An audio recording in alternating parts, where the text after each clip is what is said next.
Di sini apa bukan? Ini Pak, sebentar maaf ya. Tuh, main viral wae. Sok Ini kan rumah saya. Ya saya tahu, tapi kamu di sini juga kamu datang ke sini nggak pernah izin sama saya sebagai RW. Sebentar, saya kan udah lapor desa.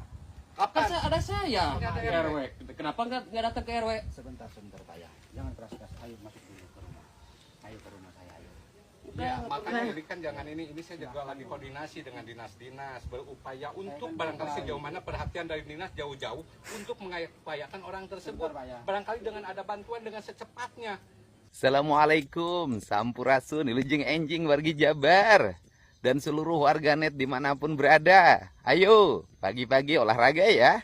Kumpul keluarga, masak nasi goreng, bercengkrama. Kalau yang tidak punya keluarga, tetap harus bahagia, berolahraga, mapai sawah. Kalau saya pagi ini nih yang masih bobo, belum berani ganggu. Dan saya sampaikan ya pada Pak Kades Jatiwangi, Kecamatan Pakenjeng, Kabupaten Garut, apabila ada warga yang memviralkan karena rumah tidak layak huni, rumah roboh, nggak ada masalah Pak RW, nggak apa-apa, itu bagian dari kontrol warga. Dan sehingga dengan viral itu saya bisa memahami apa yang terjadi di masyarakat, yang terjadi langsung bisa dilihat oleh saya. Dan tugas saya adalah membantu menyelesaikan masalah tersebut. Dan apabila ada orang yang memviralkan, kita berikan apresiasi. Dan lebih apresiatif lagi kalau yang memviralkan ikut membantu masalah yang dihadapi warga yang diviralkan. Karena kadang-kadang seringkali kita ini lebih senang memviralkan daripada membantu menyelesaikan. Tapi sebagai gubernur saya harus bijak. Dan mari kita selesaikan berbagai problem, termasuk rumah yang dimasalahkan itu. Insya Allah nanti hari Senin ada tim saya datang untuk segera diperbaiki. Ya, terima kasih. Salam untuk warga Garut. Semuanya tetap semangat. Pak Kades tetap semangat membangun, mengelola desa bersama. Petantang petenteng banget dari itu muka si Kades dan si RW-nya. Giliran dinotis sama Kang Deddy Mulyadi, hari Senin mau didatangi, langsung udah buru-buru si Kadesnya klarifikasi dan meminta maaf. Tolong Pak Deddy kalau bisa usut itu bansos dan dana desanya. Kok bisa sih bansos nggak tepat sasaran? Setiap warga negara Indonesia itu wajib memviralkan, tidak ada larangan ya. Biar kalian para pejabat atau kepala desa atau RT dan RW-nya kerja yang benar. Di sini apa bukan? Tanya kepala desa Jatiwangi anu di Garut ngambek kanu miralkeun ieu naon video anu janda teningan imahna rek rubuhnya ngambek meureun teu tarima ibaratkeun mah teu koordinasi heula meureun jeung lurah atau kepala desa di dinya gitu kan.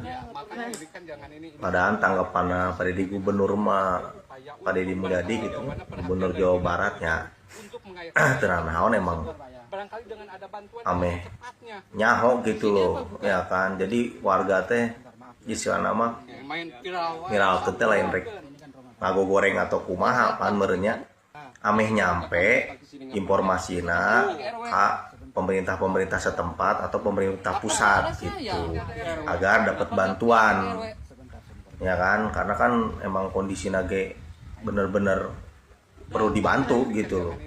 Itu kudu adat-adatan mang, aduh. Aduh nyanggeus lah, bae nu penting makan di celana mah tos direspon oge ku Pak Gubernur Jawa Baratnya.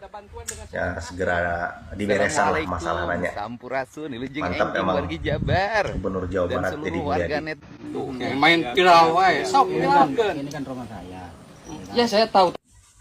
Kapan geus puguh meureun aya imah teu nu roboh dina desa maneh terus anu miralkeun nah maneh make era berarti kinerja maneh goreng patut lurah sing era kapan dana desa teh loba saya teh penerimaan teh lain kalakot ngancam juga kitu patut lain kalakot nyarekan dalam menyorangkeun ka aing mah didoded heula ku aing mah diadel-adel yang caduk teu kocan busiat. Di sini apa bukan? Ini Pak, sebentar maaf ya. Main viral wae. Ini salah satu bentuk ya intervensi dari kepala desa ataupun itu ya pengurus RW yang seharusnya dia itu kedewasaannya muncul. Kalaupun misalkan orang tersebut belum mendaftar menjadi domisili setempat, itu RW harusnya sigap jemput bola karena itu tugas RW itu melayani masyarakat lain, bukan masyarakat harus datang ke rumah RW meminta izin menjadi warganya. Itu tanggung jawab RW. 24 jam RW itu harus harus bertanggung jawab ke masyarakatnya.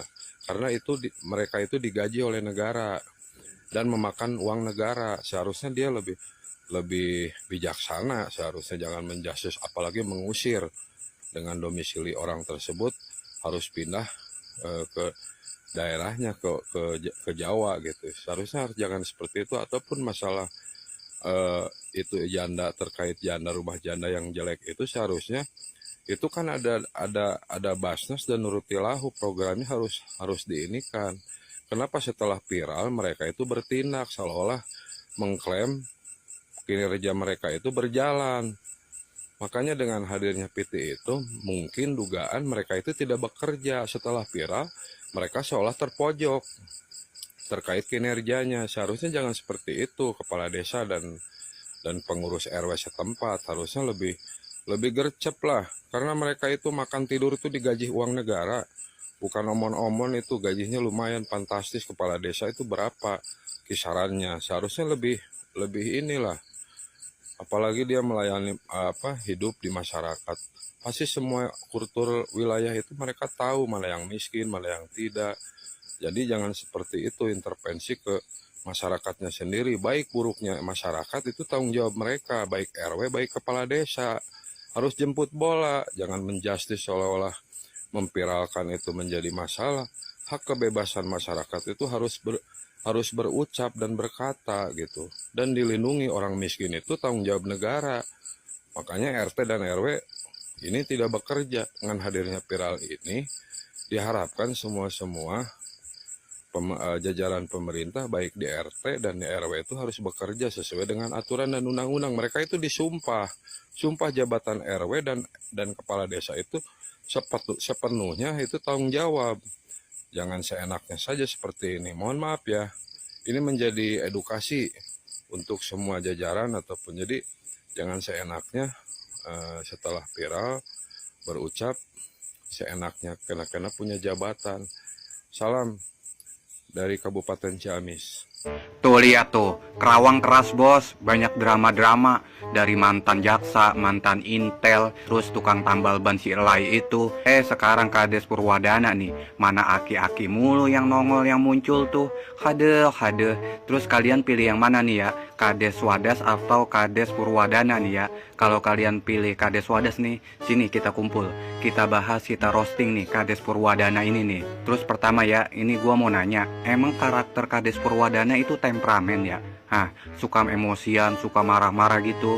Gue pengen nanya dah, abisnya apa-apa dia tuh emosian, marah-marah nih ke Kades Wadas, ke orang PJT, ke orang PSDA. Terus bahkan ya di depan KDM pun saat rapat sama KDM nih kagak bisa nahan emosinya gitu ke Kades Wadas. Dia tuh kalau lagi emosian gak lihat tempat, di situ ada siapa, terus sama siapa gitu. Terus yang lebih keselnya lagi gue nih ya, giliran dia ngomong tuh kita harus dengerin, kita harus ngerti. Tapi nih giliran orang ngomong, dia mau langsung dipotong, langsung diserobot, terus ngotot-ngotot, nunjuk-nunjuk begitu. Dia ilah bener-bener ini Kades Purwadana nih. Sekarang begini aja dah ya, buat Kades Purwadana nih ya. Gini Pak, saya juga tahu karakter Bapak nih ya, bukan temperamen, bukan emosian, bukan marah-marah gitu. Saya juga tahu Bapak nih ya, ibarat nih ya, dengan sikap Bapak kayak gini nih, marah-marah, emosian, terlalu mencolok banget, ketahuan banget. Bapak nih ya, jangan-jangan dugaan saya ini mah ada pihak atau kelompok atau kepentingan orang lain nih yang Bapak bela, yang Bapak lindungi tuh. Dengan sikap Bapak yang kayak gini nih, Bapak terlalu ketahuan, terlalu mencolok. Sikap Bapak tuh terkesan tuh Bapak tuh membela kepentingan seseorang gitu, pihak atau kelompok tertentu gitu. Soalnya ketahuan banget dengan sikap Bapak kayak gini nih. Apa-apa marah-marah, ngotot, merasa paling tahu, merasa paling bener nih ya. Dan perlu Bapak tahu juga ya, saat Bapak rapat dengan KDM itu, terus Bapak ngomong depan KDM ya, respon KDM nih mendengar omongan Bapak tuh senyum-senyum gimana gitu. Matanya juga KDM ngelihat Bapak tuh kayak gimana. Mungkin nih ya dalam hati KDM ini mah mungkin, lurah ngomong AIU. Sebenarnya gue juga tahu lu ngomong begini begitu juga. Lu emang bungkusnya yang mendukung program gua, membela kepentingan masyarakat. Tapi dibalik itu semua, di dalamnya mah lu membela kepentingan seseorang atau melindungi kepentingan seseorang. Gue juga tahu lu kayak gini. Tuh, itu mah mungkin ya dalam hati KDM. Dalam hati gue juga sama kayak gitu. Itu mah jangan-jangan dugaan doang, kita curiganya ke situ. Abisnya terlalu mencolok banget, sikapnya, kelakuannya, emosian, marah-marah, ngotot gitu, ke siapa aja gitu, terus nggak ngeliat tempatnya gitu. Kalau lagi emosian tuh ketahuan banget. Mendingan ya, hati-hati aja dah. Dari pengalaman KDM ya, saat membongkar bangunan liar itu ya, setiap orang yang marah, ngotot, atau ngeyel lah, pasti dibalik itu semua dia ada kepentingan atau usaha yang keganggu. Gitu aja, dari berdasarkan pengalaman KDM. Pokoknya kalau ada yang marah atau yang emosian, pasti kebanyakan ya, kepentingannya, usahanya, ladang duitnya keganggu tuh. Makanya hati-hati aja nih ya buat Kades Purwadana. Karena apa? KDM mah pasti ketahuan mau alasan kita membela kepentingan masyarakat, mau mendukung program KDM, ngomongnya mah begitu. Tapi dibalik itu semua kalau ada sesuatu nih, pasti ketahuan sama KDM mah ya. Gua kasih tahu aja tuh buat Kades Purwadana. Oke, peace.